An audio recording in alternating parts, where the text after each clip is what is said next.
Om Swastiastu, Om Awigenam Astu Namo Sidam, Om Stirastu Tat Astu Swaha, Om Anubadrah Kartawiyantu Wiswata. Semeton belajar agama Hindu punapi gatra, dumugi semeton sareng sami pada kena rahayu lan rahajeng atas asung Kartawaranagraha Ide Yang Widiwasa. Pada video kali ini yang akan dibahas adalah catur warna. Semoga video ini dapat bermanfaat. Sebelum masuk pada pembahasan, silahkan tekan tombol subscribe, share, dan like video ini untuk perkembangan channel ini. Dan bagi yang sudah subscribe, saya ucapkan banyak terima kasih. Catur warna berasal dari bahasa Sanskerta, dari kata catur dan warna. Catur berarti 4, sedangkan warna berarti pilihan atau lapangan kerja. Dengan demikian, secara etimologi dapat diartikan bahwa catur warna adalah 4 pilihan kerja atau profesi. Catur warna juga dapat diartikan sebagai 4 pengelompokan masyarakat berdasarkan profesi atau pekerjaannya. Mengenai definisi catur warna juga dijelaskan dalam kitab Bhagavad Gita bab 4 sloka 13. Catur warnyam maya sritam guna karma vibhagasa tasya kartaram apimam widi akartaram avyayam, yang artinya catur warna aku ciptakan menurut pembagian dari guna dan karma, sifat dan pekerjaan. Meskipun aku seorang penciptanya, ketahuilah aku mengatasi gerak dan perubahan. Dari sloka Bhagavad Gita tersebut dapat dipahami bahwa pengelompokan manusia dalam catur warna itu didasarkan pada guna dan karma seseorang. Guna adalah sifat yang dominan mempengaruhi seseorang, sedangkan karma adalah pekerjaan atau profesi. Catur warna merupakan sebuah klasifikasi sosial horizontal, yaitu sebuah diferensiasi sosial di mana pada setiap kelompok dianggap memiliki kedudukan yang sama pentingnya atau setara. Masing-masing warna memiliki swadharma atau kewajibannya masing-masing, namun saling menunjang dalam mewujudkan kehidupan yang harmonis. Jadi masing-masing warna memiliki perannya masing-masing dan merupakan sebuah hubungan interdependensi, yaitu hubungan saling membutuhkan antara satu dengan yang lainnya. Bila mana salah satu dari warna tidak berperan secara baik, maka akan mempengaruhi warna-warna yang lainnya. Dalam mantra Rigveda Mandala 10 Sukta 90 mantra 12 dinyatakan sebagai berikut. Brahmanusya mukamasit bahu rajayah kertah urutadasya yad waisyah pabya sudro ajayata. Artinya, Brahmana lahir dari mulut Tuhan dan kesatria lahir dari kedua bahunya, Waisya dilahirkan melalui perutnya, dan dari kakinya lahirlah Sudra. Demikianlah dinyatakan dalam Rigveda tentang catur warna, sehingga dapat dipastikan bahwa meskipun banyak perbedaan yang terdapat dalam keempat profesi tersebut, tetapi antara satu dengan yang lainnya saling membutuhkan dan harus saling melengkapi.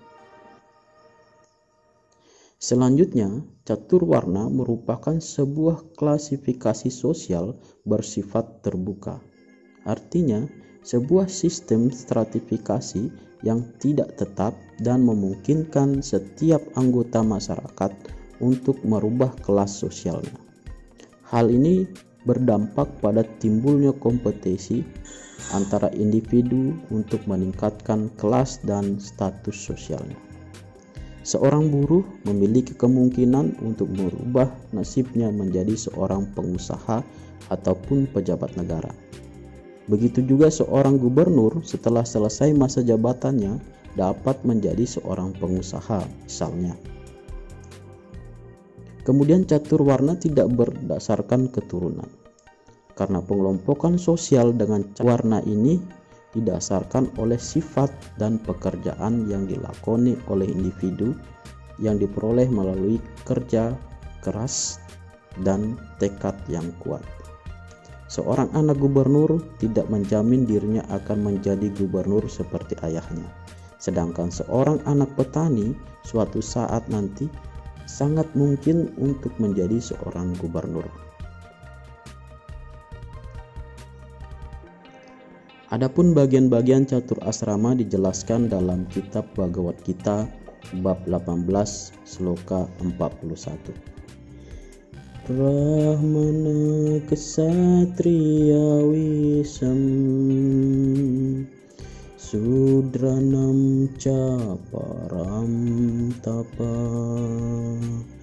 Karmani Pravibaktani Swabhawa Prabhawir Gunai, yang artinya, oh Arjuna, tugas-tugas terbagi menurut sifat, watak, kelahiran sebagaimana halnya Brahmana, Kshatriya, Waisya, dan Sudra. Seseorang yang terlahir ke dunia ini memiliki dan membawa sifat, watak, dan keahliannya masing-masing. Dari watak kelahiran atau swabhawa tersebut akan menimbulkan kewajiban yang harus dilakukan dengan sebaik-baiknya. Berikut kita akan bahas tentang bagian-bagian catur warna. Pertama, Brahmana warna. Brahmana berasal dari akar kata bri yang artinya tumbuh, menumbuhkan daya cipta rohani diri sendiri ataupun masyarakat. Jadi secara etimologi, Brahmana diartikan seseorang yang telah mampu menumbuhkan daya cipta rohaninya sehingga mampu juga mempengaruhi daya cipta rohani masyarakat di sekitarnya. Brahmana juga dapat diartikan sebagai orang suci, baik pandita maupun pinandita. Brahmana dapat pula diartikan sebagai individu atau golongan masyarakat yang berkecimpung dalam bidang kerohanian. Mereka yang disebut Brahmana warna adalah mereka yang memiliki guna atau sifat dan karma yang berkaitan dengan agama dan kerohanian. Brahmana warna ini terbentuk dari sebuah pengalaman agama yang dilanjutkan dengan proses pembersihan atau samskara secara agama, sehingga Brahmana warna ini bermakna secara lahir dan batin berkaitan dengan fungsi dari Brahmana warna sebagai perpanjangan permohonan umat kepada yang dipuja, yaitu ide yang widiwasa. Seorang Brahmana memiliki tugas dan kewajiban, yaitu mempelajari Weda atau Weda Dhyana dan memelihara keajegan Weda atau Weda Raksana. Selain itu, seorang Brahmana juga berfungsi sebagai guru atau acarya yang mengajarkan ajaran Weda dan memimpin upacarayatnya, melakukan tradisi Weda, tapa, brata, yoga samadhi, dan mengamalkan seluruh ilmu kerohaniannya untuk mensejahterakan umat manusia secara rohani. Secara pribadi, seorang Brahmana harus mampu mengendalikan indrianya, berbudi luhur, sabar, berpengetahuan suci, bijaksana, berpantangan dalam makanan, serta hormat kepada orang lain. Selain itu, seorang Brahmana juga harus mampu mengendalikan hawa nafsu, bersih dalam pikiran, perkataan, dan perbuatan, tenang, dan mengurangi keterikatan terhadap duniawi.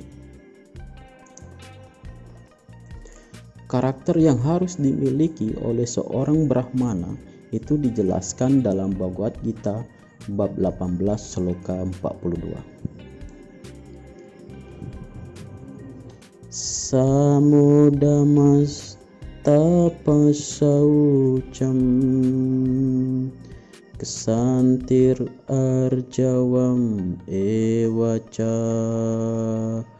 snanam wijnanam astikyam brahma karma swabhawajam.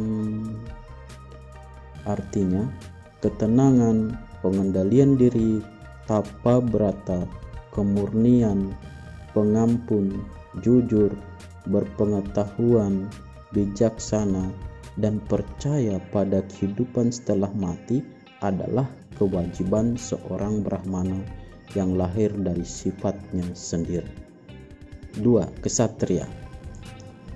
Ksatria berasal dari bahasa Sanskerta yang artinya adalah susunan pemerintah, prajurit, keunggulan, kekuasaan, atau kekuatan. Jadi ksatria warna dapat diartikan sebagai individu atau golongan masyarakat yang memiliki keahlian di bidang memimpin bangsa dan negara. Seseorang dikatakan ksatria warna apabila memiliki kelebihan dalam memimpin dan mengatur masyarakat untuk mewujudkan masyarakat yang sejahtera, memiliki intelijensi dan semangat yang tinggi dalam menjaga ketentraman untuk kepentingan masyarakat dan sama sekali terlepas dari kepentingan pribadi. Dalam menjalankan fungsinya sebagai ksatria warna, seseorang harus melandasi agama sebagai pondasi dalam hidupannya. Karena sesungguhnya dalam agama Hindu terdapat banyak ajaran tentang kepemimpinan atau niti sastra, antara lain adalah ajaran Tri Upaya Sandi, yaitu 3 usaha pemimpin untuk mengetahui keadaan masyarakatnya, yaitu melalui rupa atau wajah masyarakat, wangsa atau susunan dalam masyarakat, dan guna melalui pengetahuan dan keahlian masyarakatnya. Ajaran kepemimpinan selanjutnya yang harus dipedomani oleh seorang ksatria warna adalah Panca Upaya Sandi, yaitu 5 upaya seorang pemimpin dalam menghadapi dan menyelesaikan masalah. Dalam menyelesaikan masalah, seorang pemimpin hendaknya memiliki konsep berpikir secara berurut seperti Panca Upaya Sandi ini. Yang pertama, maya, yaitu mengumpulkan data real dari permasalahan. Kemudian upeksa, menganalisis data yang diperoleh. Selanjutnya indrajala, mencari solusi dari permasalahan tersebut. Kemudian wikrama, artinya melakukan tindakan nyata berdasarkan alternatif solusi yang telah dirumuskan pada tahap indrajala. Dan yang terakhir adalah logika, artinya setiap keputusan yang diambil hendaknya berdasarkan pertimbangan akal atau logika yang matang. Dan masih banyak lagi ajaran kepemimpinan Hindu yang bisa dipedomani oleh seorang pemimpin seperti Astabrata, Pancadasa Pramiteng Prabu, Satwarnaning Rajaniti, Catur Kotamaning Nerpati, dan sebagainya. Yang termasuk dalam ksatria warna adalah gubernur, polisi, tentara, bupati, menteri, presiden, dan pejabat negara lainnya. 3. Vaisya warna.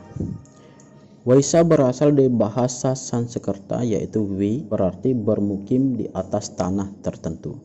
Dari akar kata ini berkembang pengertian Vaisya sebagai seseorang yang mengelola tanah sebagai lahan pertanian. Selanjutnya Vaisya berkembang terus bukan hanya sebagai pengelola pertanian tetapi juga penggerak roda perekonomian dan perdagangan. Jadi Vaisya warna adalah individu yang berkecimpung dalam bidang pertanian dan perdagangan. Penjelasan tentang Waisya Warna dapat dilihat dalam Sloka Bhagavad Gita bab 18 sloka 44. Krasi gauraksya wanijam Waisaya karma swabhawajam paricaryat makam karma sudrasyapi swabhawajam. Artinya, pertanian, berternak, dan perdagangan adalah tugas para waisya, dan kegiatan dalam bentuk pelayanan adalah tugas sudra yang terlahir dari sifat alamiahnya sendiri. Dari sloka ini dapat dipahami bahwa seseorang waisya adalah mereka yang bergerak dalam bidang perekonomian untuk mewujudkan kemakmuran negara. 4. Sudra Warna. Sudra berarti pelayan. Sudra bisa diartikan sebagai individu yang memiliki keahlian dalam bidang pelayanan atau mengabdi dengan menggunakan tenaga saja. Sudra juga dapat diartikan sebagai golongan masyarakat yang melaksanakan profesi dengan mengandalkan kekuatan jasmani, ketaatan, dan serta bakat ketekunannya. Tugas utamanya adalah berkaitan langsung dengan tugas-tugas memakmurkan masyarakat, negara, dan umat manusia atas petunjuk-petunjuk golongan lainnya serta melayani mereka. Contoh profesi yang termasuk dalam Sudra Warna adalah pekerjaan seperti buruh, tukang, pekerja kasar, penjaga, dan lain-lain. Dasar dari pemahaman makna sudra ini dijelaskan dalam kitab Manawadharma Sastra Adhyaya 1 sloka 91. Ekam ewa tu sudraya Prabu karma samadisat etisam ewa warnanam susrusam anasuyaya. Artinya, kewajiban para sudra yaitu memberikan pelayanan dengan setia terhadap ketiga golongan yang lainnya. Demikian pembahasan pada video kali ini. Semoga kita semua mampu menjalankan swadharma dengan sebaik-baiknya. Om Santi Santi Santi Om.